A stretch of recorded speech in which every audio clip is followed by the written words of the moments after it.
Hello, my name is James Burson, and this time I'm here to show you how I made the trees for Ether, and what the workflow was, and how we were able to make them quick and simple. Um, Again, just like with all the other parts of this project, speed, time, and visual style are the three most important elements of creating assets for us. And with something that can be as complicated as a tree, with all the kind of normal problems that you may have, the actual very organic shape of it and modeling of the tree can be quite confusing. And the fact that it needs to be hand painted and needs to follow the Ether style was kind of going to pose quite a lot of problems when I was going to start to make the tree. So I quickly had to kind of figure out a way of making these trees in a very kind of iterative and reusable process that will allow me to make different kinds of trees really quickly. And also it meant that UV mapping couldn't be an issue because UV mapping all of the branches in the tree, like for example in this tree, would be a really time consuming and tedious task, so we needed to kind of get rid of that. And it was important that these kind of trees were made quickly to kind of fill in a big area. And one thing that was important as well is that the trees look well from above when they have leaves and a big canopy on them. So first I'm going to kind of walk you through how I made the trees and how I went about it, and why I think it's the appropriate method for the kind of work we're doing at White Paper Games. And then I'm going to walk you through kind of the texture process and how we kind of put some measures in place so that we could use the same trees to do a lot of different effects and stuff like that. So first off, how we actually make the tree. So it's actually I mean fairly simple. Basically we make certain cylinders follow a spline. Excuse me. So I'm just going to kind of give you a small demonstration of how this actually works. So the principle behind it is I make one cylinder and then I UV map it, so that way I don't have to UV map any more cylinders. And then when I duplicate it and create an instance, it will still have the same UV map, and then I can edit this version of the branch and it'll edit all the other branches, so that I don't have to worry about going back to every single branch once they're placed and worrying about how those actually look. So if I wanted to make a tree, it's as simple as kind of drawing splines to make the shape of the tree. So in this case I've already done this in my front left viewport. So as you can see here, I've got kind of the shape of a very easy and simple tree. So basically what I do is I make this mesh follow the path of one of these splines. So in this case we'll first do the middle or base trunk. So I go and add the path deform modifier, and then all I need to do is pick my path, and you'll notice nothing happens until I move it to the path. So now what I can do is, as you can see, it won't follow the whole of the spline, so all I need to do is actually stretch it. So if I just draw here, it will stretch and follow the spline. So again, if I wanted to make this branch here look, for example, thinner at the top, because right now it's quite thick, I could just go back into this mesh here and make it thinner at the top.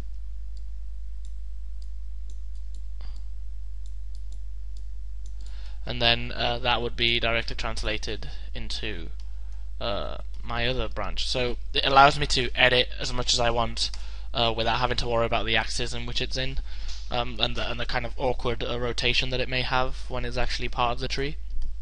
And it allows me to make those changes really easily. So I basically do the same for every branch. So I create an instance and I use a path to form modifier. I pick my path and I move it to the path, and then I stretch it along the line. So that would be that branch. And I can always I can scale them to make them smaller and then stretch them again. So it's a very versatile workflow. I'll just do the last one to kind of finish up. So again, path to form, I'll pick my path and I move it to the path, and then I can scale it down, and then I stretch it, and I've got my branch. And because this one's UV mapped, I don't have to worry about the UV mapping or unwrapping these now once they're part of the tree, because they've already been UV mapped. So it's as simple as it can be. So yeah, really simple way of making trees. Exactly kind of the same process goes into making the branches and stuff like that, the actual branches that have leaves and stuff, but we'll go over that in a second. So what I'm going to do is I'm going to open, I apologize for that, I want to open for example one of the texture samples. Look at the bark of here, bark here, maybe let's see if I can get the oak bark, and then we'll look at some of the actual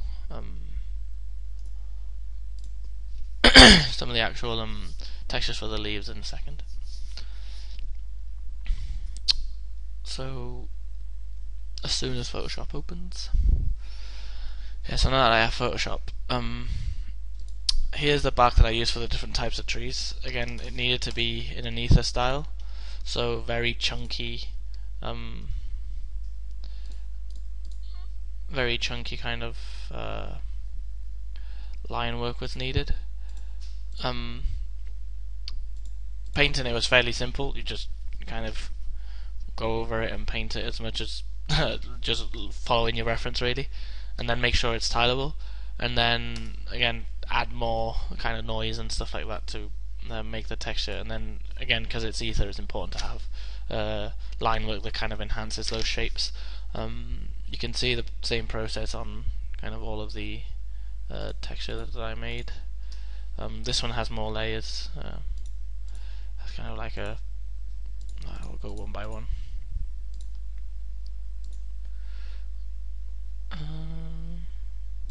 Right, so this is kind of my base layer, just simple lines to kind of get the shapes of the actual bark across.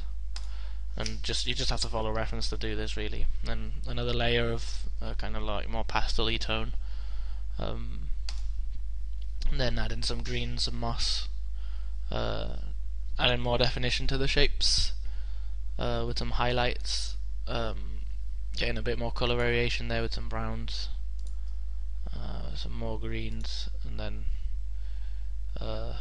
basically that's the texture. And then when you add the line work and stuff over it, it kind of gives it a more defined look.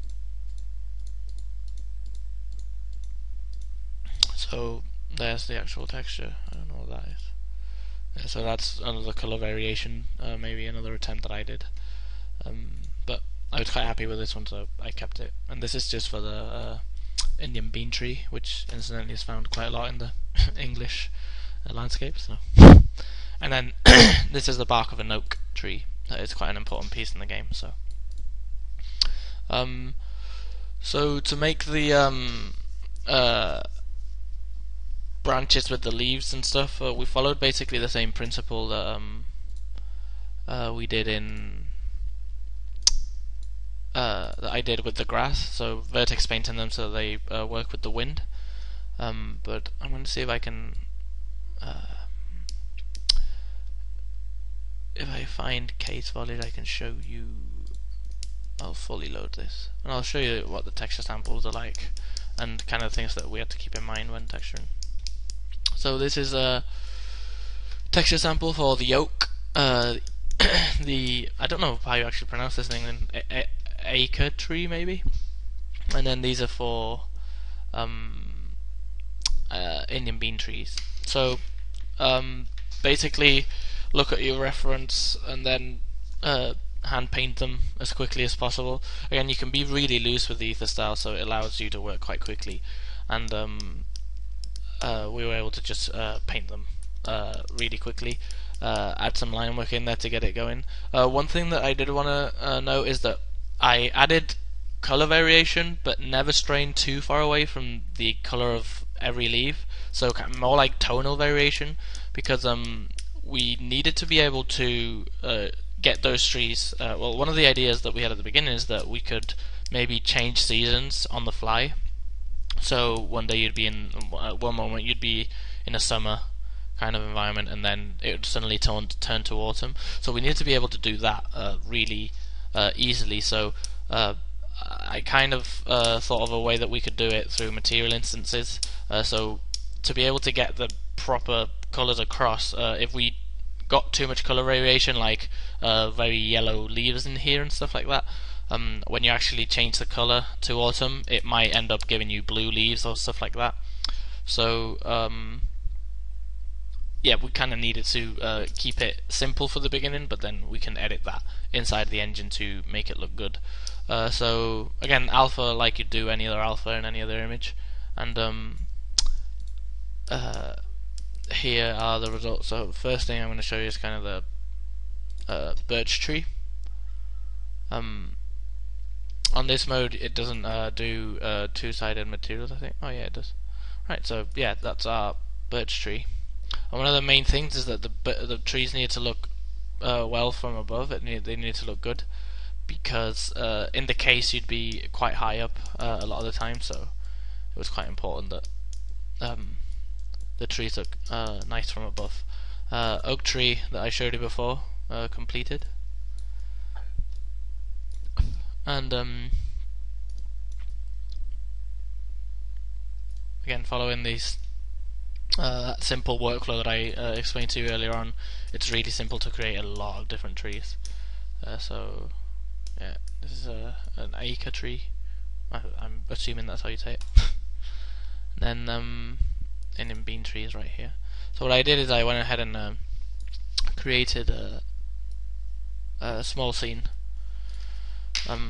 Here's the small scene, just like a test to see how the trees were actually going to look, and how they would look when lit, and it gives quite a convincing effect.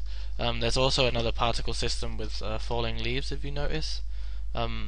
This was basically done in the same way that I explained to you before with flipbook animations, and yeah, we just needed the trees to create a very foresty and shaded area, which we think was achieved. And oh, I can show you the transition. So if I play this now, you'll be able to see the transition from summer into autumn. I'll explain what the materials are doing here, but basically if you look at the trees, you'll see that they turn to autumn, slowly but surely.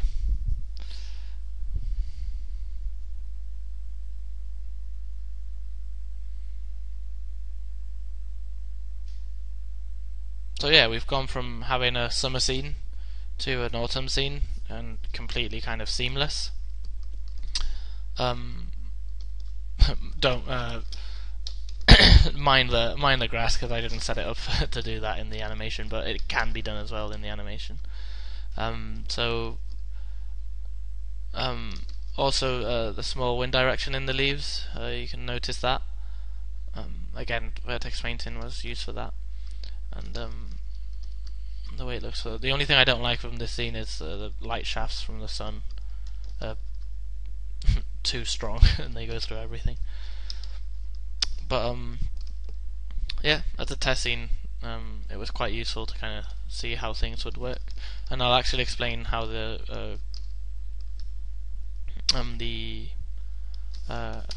transitions work. So the material for the actual leaves, basically we're using the same material that we used originally for the grass, so it was been really reusable and we didn't have to do any more work on it.